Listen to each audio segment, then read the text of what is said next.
continuidade com a nossa palestra de hoje, que sou eu que vou estar abordando, e nós vamos estar abordando o tema Superando Crises. Podemos nós, espíritos, espíritas, que estamos aprendendo a trabalhar no nosso processo produtivo, nos perguntar: será que já passamos por alguma crise? Estamos em alguma crise? O que entendemos por crise? Vamos aprender um pouquinho nesses momentos, porque obviamente são só 30 minutos, mas que vão nos ajudar a entender um pouquinho melhor.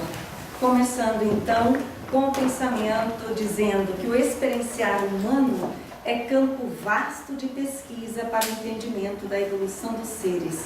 O experienciar humano, que são todos nós, estamos nas nossas experiências evolutivas que estamos encarnados na Terra, ou mesmo aqueles que se encontram conosco e que estão libertos do corpo também. Relacionamento em crise, como superar?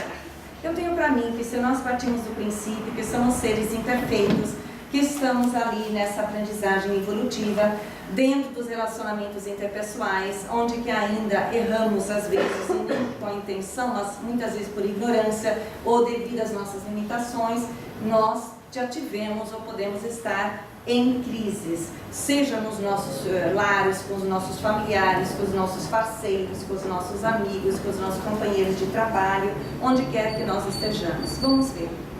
Os relacionamentos passam por crises porque basicamente todas as pessoas mudam todos os dias.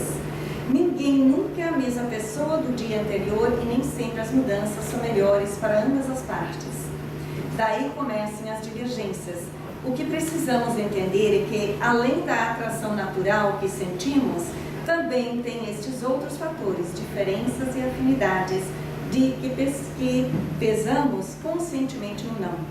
Todos nós estamos em desenvolvimentos psicológicos e emocionais variados.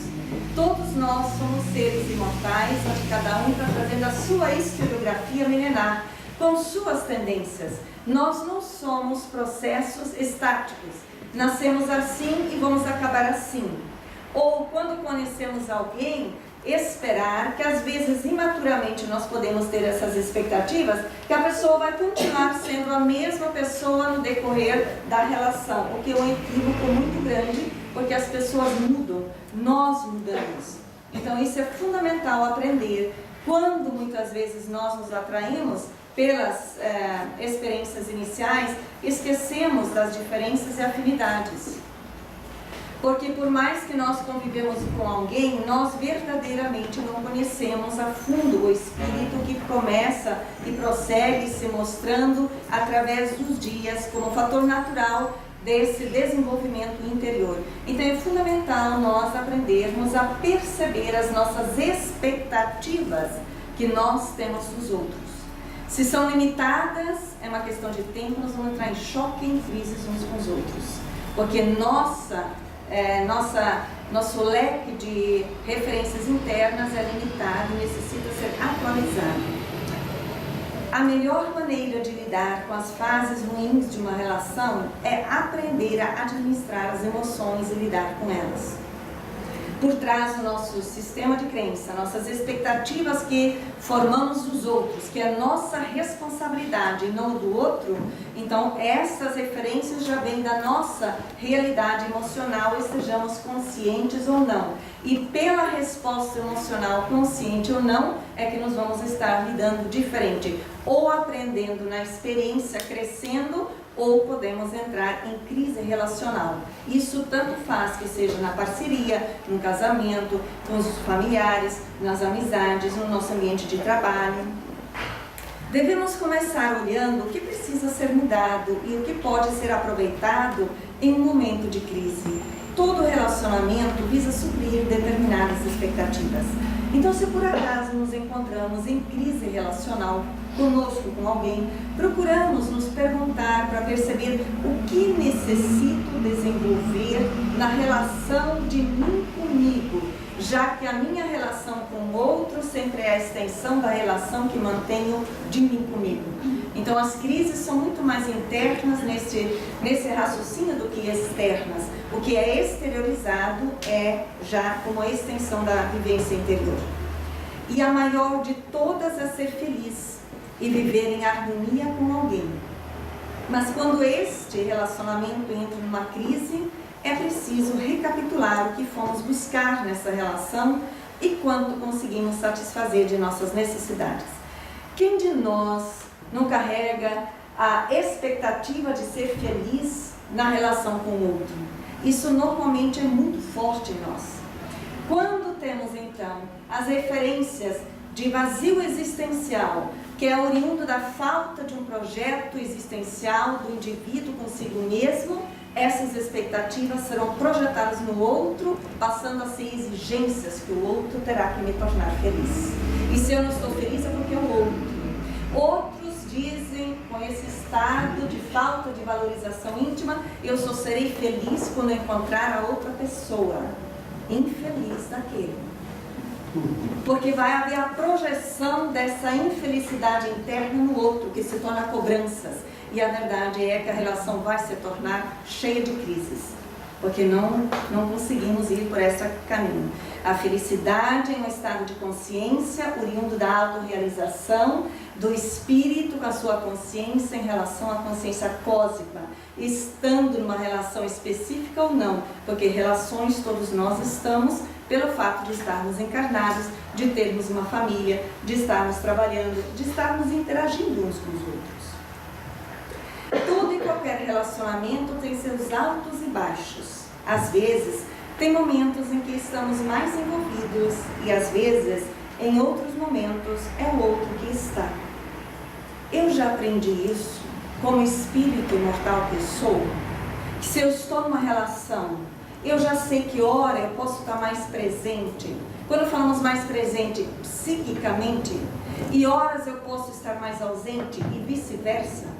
Se não aprendemos isso, nós novamente vamos exigir que o outro sempre esteja presente no mesmo nível, o que não acontece porque nós somos seres flutuantes ou mutáveis. Então é fundamental essa relação interior de acolhimento para a harmonização, para que nós nos sentimos seguros de nós conosco quando percebemos que o outro não está tão presente, o que não quer dizer que ele está indiferente, mas que pode ser que ele esteja indiferente, se é que está fazendo sentido. Então é saber diferenciar isto e nós nos acolhermos de nós conosco e entender como nós, os outros na nossa vida também têm suas dificuldades, têm suas experiências particulares e nem sempre estão ali conosco como nós gostaríamos. Quanto mais imaturos nós formos, a probabilidade de maior exigência que o outro atende nessas nossas limitações. Quanto mais vamos amadurecendo e criando uma relação de amorosidade, mais nós vamos poder estar na relação com o outro sem conflitos, sem cobranças, portanto sem crises e aprendendo uns com os outros. Mas o principal fator que leva as pessoas a ficarem juntas e superar esses altos e baixos é o querer. Todos os envolvidos na relação, seja no casamento, namoro, sociedade, família, amizade, todos têm que necessariamente querer. Como bem fala aquele ditado, quando um não quer, dois não brigam. Quando falamos de conflito, muitas vezes falamos de briguinhas ou brigas, né? Depende do quadro. Mas se um não quer, não vai haver esse desentendimento, essa relação conflituosa. Quando existe é porque está havendo a participação dos dois, a dificuldade íntima de ambas as partes envolvidas. Porque mesmo que alguém queira brigar com alguém e a outra pessoa não responde dentro dessa linha de desequilíbrio, não vai poder almejar o seu intento, simplesmente porque o outro já responde dentro de um movimento diferenciado. Uma crise no relacionamento vem muitas vezes e dependendo do grau da crise, para que possamos avaliar não só a relação, mas toda a nossa vida e as escolhas que fizemos no decorrer da mesma. Vejamos, se eu me encontro numa crise de relacionamento agora, de parceiro, de casamento, vale a pena eu me analisar a minha relação, da minha existência até no momento presente, o que eu tenho feito comigo?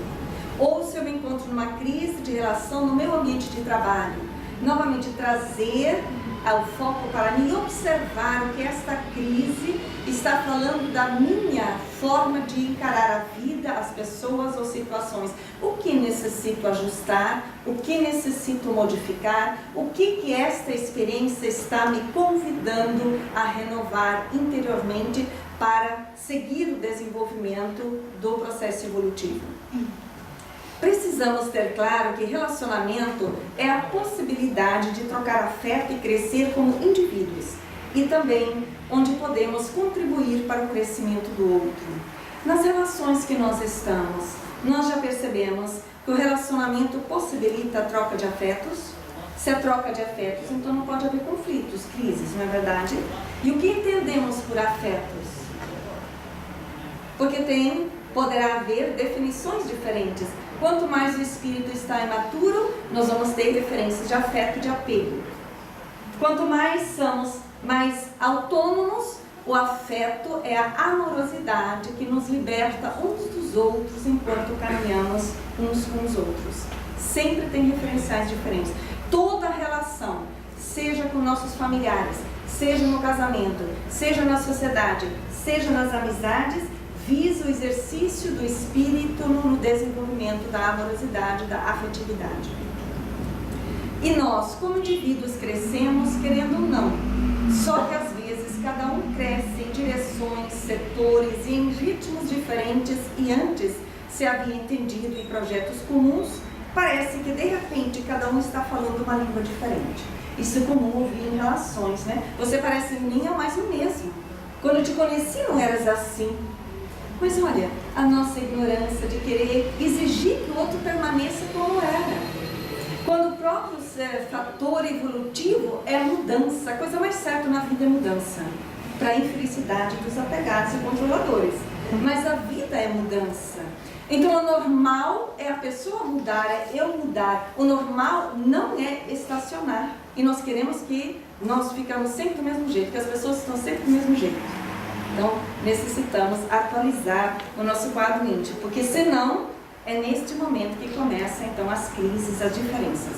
Porque nós continuamos cobrando que o outro seja como nós o conhecemos, quando ele já cresceu, ou nós permanecemos no mesmo quadro enquanto que o outro cresce, e esquecemos, mesmo a mudança, ela ocorre diferente para diferentes pessoas, considerando sua história, em diferentes ritmos. Muitas vezes uma pessoa tem um ritmo de evoluir, de aprender, de crescer, a outra que caminha junto tem um outro ritmo. Então é fundamental entender essas variantes dentro das relações que nos acontecem. Precisamos abrir mão do orgulho e do egoísmo para ficar numa relação e mantê-la. Para nós mantermos relações saudáveis, é verdade, é necessário trabalhar o nosso orgulho e o nosso egoísmo. Porque sem o trabalho do orgulho e egoísmo, nós vamos entrar em crise pelas limitações que eclodem no nosso próprio perispírito, no nosso inconsciente, e pelo que pode eclodir do outro, mas principalmente da nossa responsabilidade como nós interagimos. Porque é necessário trabalhar a humildade para poder aceitar as limitações nossas e do outro, que todos nós temos, e querer crescer de nós conosco e também auxiliar o outro no nosso caminho. Então essa flexibilidade é fundamental. Nossa maturidade psíquica é que nos dá força para superar os próprios limites e compreender a pessoa amada, superar a rotina, a solidão, o desamor e a frustração. Qual é a minha maturidade psíquica? Se nos perguntássemos honestamente, qual é? Já consigo sair da rotina? Já consigo superar a rotina numa relação? Porque a rotina mata a relação. Já consigo desenvolver a criatividade? Lembra, eu na relação estarei estendendo a relação que mantém de mim comigo. Eu já consigo conviver na solidão de bem? Porque isso é indispensável para todo o espírito. E nós estamos falando de viver de solidão e lá nas montanhas, isolar. É esse estado íntimo de acolhimento de quem está conectado consigo e consegue se autossustentar dentro do campo emocional pelo mecanismo da autonomia. tornando-se menos exigente no outro. E o desamor e a frustração. Se não trabalharmos o desamor através do alto amor, então nós vamos ser seres que vamos carregar grandes frustrações íntimas nas relações uns com os outros. Quando vamos desenvolvendo o alto amor, nessa compreensão mais ampliada da nossa percepção limitada dos outros, nós vamos ter menos frustração, porque vamos atualizar o nosso sistema de crença. A frustração é sempre oriunda do nosso sistema de crença, das expectativas acima, além do que as pessoas são. Então, quando elas nos comunicam que elas não são o que nós achamos, nós nos frustramos. Quando reduzimos as expectativas, vamos ter menos frustrações e vai ser mais fácil a interação. Nossa maturidade emocional é que vai dosar a expectativa em relação ao outro.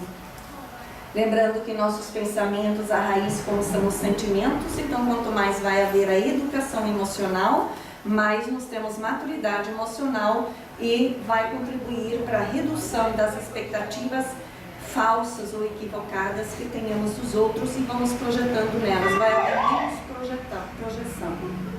Os diversos tipos de amor humano, se falamos de conflitos, superando conflitos, o que nós entendemos por amor humano?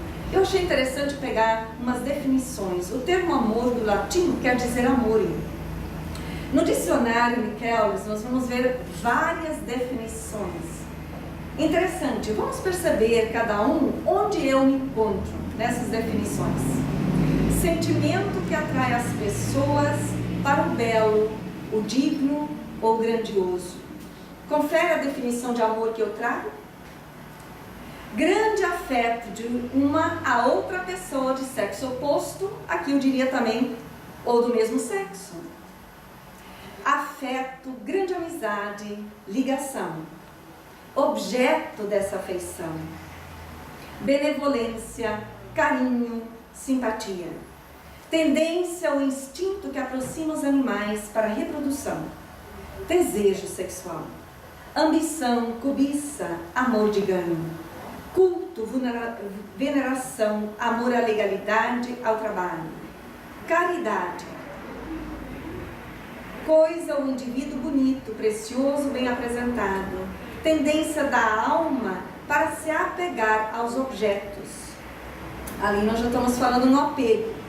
Essas diferentes definições do amor também nos ajudam a nos refletir, nós que estamos refletindo sobre a superação das crises, aonde eu me encontro no desenvolvimento do amor, entendendo que o amor passa por diferentes fases, o infantil, o juvenil e o maduro. Ou, na terminologia filosófica, o amor eros, que retrata as paixões, que são sempre referências muito ainda infantis nossas dentro da visão profunda do amor, ou do amor filia, que já é o desprendimento da vivência da caridade, ou do amor ágape, que é o maduro, que é o amor incondicional, o qual nós estamos buscando. Mas o amor, a tendência da alma que se apega aos objetos.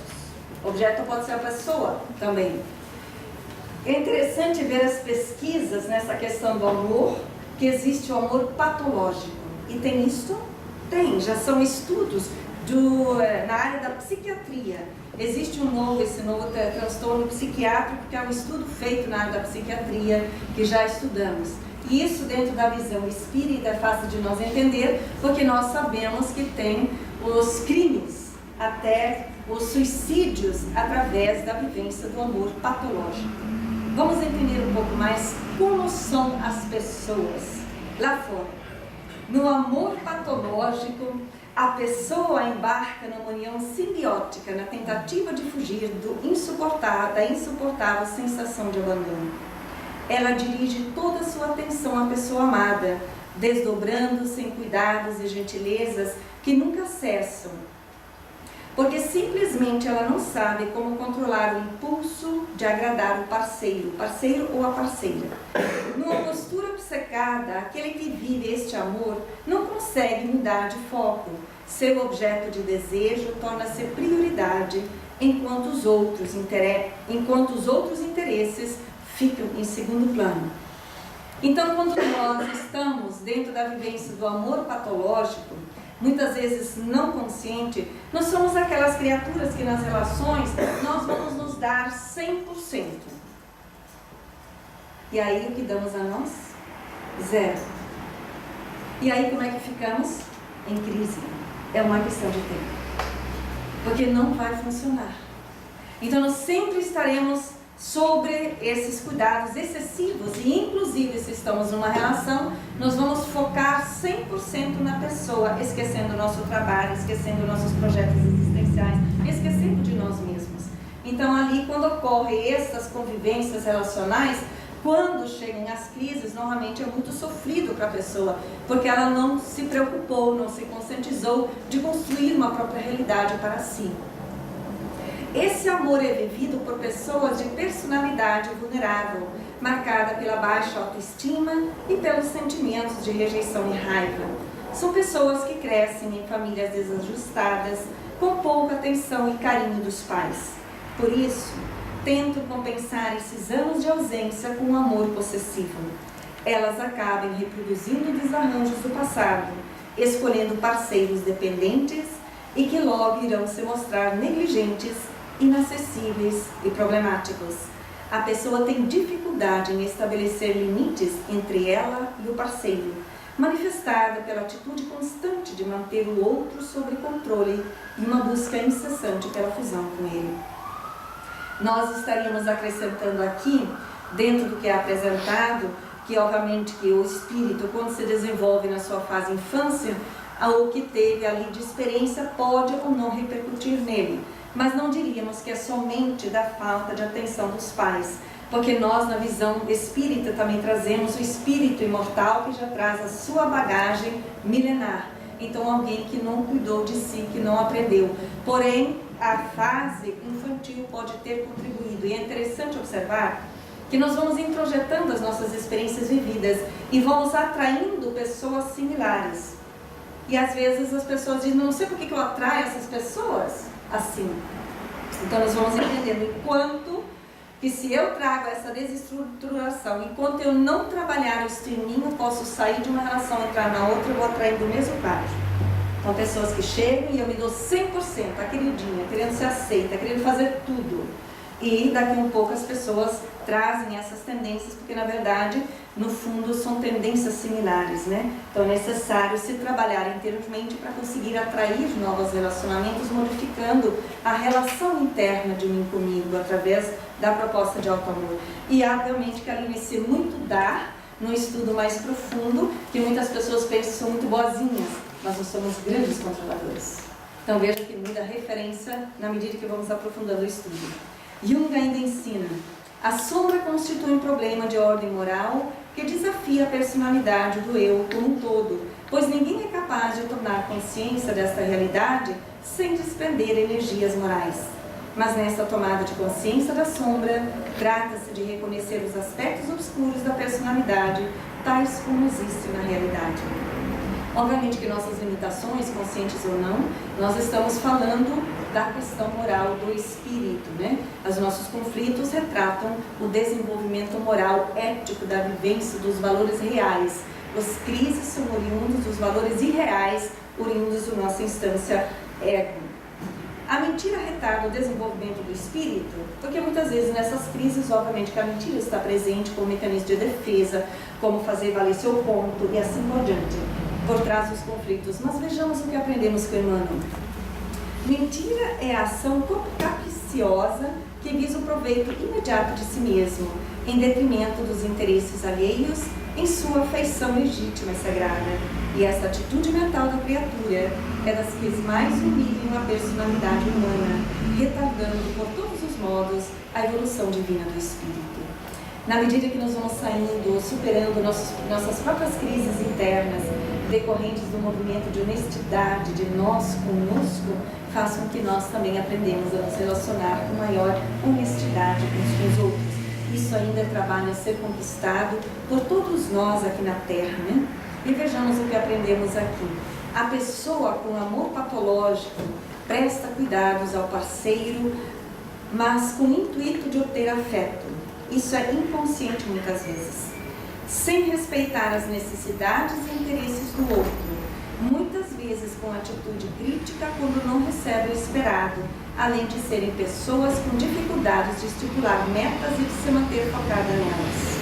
Isso ocorre porque o foco principal de sua vida é manter o parceiro sob controle, porque necessita de sua atenção, a criança interior, né? As principais estratégias utilizadas para controle são ligações telefônicas, como é que estamos? Seguir o parceiro, chega os casos mais crônicos, interrogar sobre as atividades dele, ser extremamente atencioso para com as atividades dele e provocar ciúme. Essa questão de ligações telefônicas é um quadro aqui na Terra, né?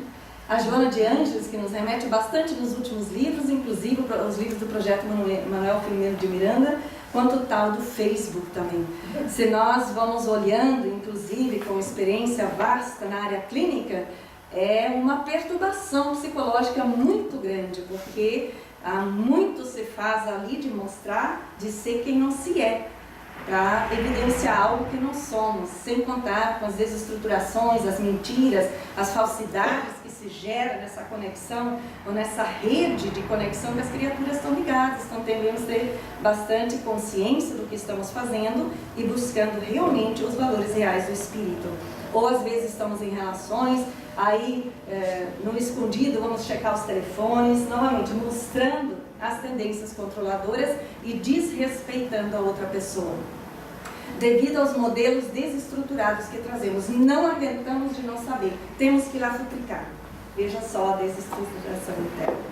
Como se interpreta o ciúme no plano espiritual? Então, novamente, onde existe muita insegurança e crises, muitas vezes tem um ciúme. Então, vejamos novamente com Emmanuel que ele diz: o ciúme propriamente considerado nas suas expressões de escândalo e de violência é um indício de atraso moral ou de estacionamento no egoísmo.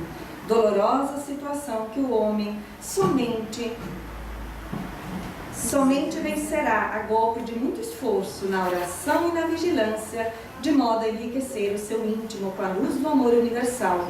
Então nós vemos, se eu me sinto ou percebo que eu tenho tendências de ciúme, eu vou estudando o ciúme para entender, para compreender que eu sou um espírito com uma autoimagem muito baixa, com uma baixa autoestima, com uma insegurança muito grande. Então eu vou começar a me conquistar nos valores reais da vida gradualmente, para que eu vou aumentando minha autoestima e trabalhando essa segurança interna da conexão, da conquista dos valores reais, que é desenvolver a minha consciência em relação à consciência cósmica e com isso podendo me relacionar com os outros com maior equilíbrio, com maior respeito um pelo outro. Lembrando sempre, o que o outro faz é da responsabilidade do outro. O que eu faço transgredindo o limite, o território do outro, isso é da minha personalidade. Quando a emoção já não puder mais ser suportada pela psique, prossegue Adenauer Novaes, gerando uma tensão psíquica excessiva, ocorrerá o processo educativo, criando situações externas que possam levar o espírito ao aprendizado necessário. Um evento externo estará sempre conectado a uma necessidade interna de realização e aprendizado. É por isso que atraímos situações aversivas ou não, independente do desejo de outra pessoa. Nós é que atraímos as experiências, as situações, as pessoas, de acordo com a nossa necessidade de posicionamento e de crescimento interior. Por isso é muito importante estarmos atentos nas crises, ou nos conflitos, ou nas dificuldades relacionais. Porque a dificuldade interna que emerge, eu, dentro do meu quadro que me encontro, devo ter atraído aquele cenário para me desenvolver, escolhendo neste momento me posicionar diferente. Se nós não estivermos atentos, nós podemos ceder os impulsos do homem velho, enquanto que a vida nos convida o posicionamento com o homem novo. O livre-arbítrio, só para recapitular rapidamente, Leon Denis ensina: o primeiro uso que o homem fizesse da liberdade absoluta seria para afastar de si as causas do sofrimento e para se assegurar desde logo da vida de felicidade. Se nós fôssemos totalmente livres, com certeza nós faríamos. Estamos em crise, vamos mudar rapidamente isso, afastar. mas nós vamos vendo que nós temos um livre-arbítrio relativo porque estamos dentro da lei de causa e efeito, contendo o nosso pretérito milenar, onde estamos nos encontrando, atuando nos cenários da vida para nos elaborar na conquista da felicidade real. A verdadeira felicidade consiste no amor a Deus, porém no amor sem preconceitos, cujo fogo arde na luz do conhecimento. Este tipo de amor gera alegria com boas ações, que dá apoio à virtude e, tendo Deus como centro, eleva o humano ao divino. Como é que me encontro nas relações? No referencial humano ou no referencial divino, enquanto no humano? Tudo isso são reflexões necessárias a serem efetuadas. Quanto mais nos adiantamos na ciência do espírito, mais entendemos que a vida nos responde de conformidade com nossas indagações. O que eu estou indagando? O que eu estou buscando? Consciente ou inconscientemente para mim? Porque nós atraímos aquilo que estamos buscando. A questão é estar consciente, entender conforme Emmanuel ensina. Toda crise é fonte sublime de espírito renovador para os que sabem ter esperança. Crises são experiências transitórias, convidando a todos nós que estamos envolvidos a nos superar como seres, espíritos imortais, a buscar renovar, a conquistar novos valores e transcender dentro dessa visão de esperança, da continuidade da existência, da mudança das experiências em questão de tempo, quaisquer que sejam elas. Dentro dessa visão de esperança, que possamos sempre aprender a nos relacionar com maior amorosidade com nós mesmos e também escolhermos diante das pessoas que nos encontramos com maior amorosidade, auto-superando-nos constantemente. Que sejamos felizes dentro dessa proposta renovadora. E com isso chegamos ao final. Muita paz.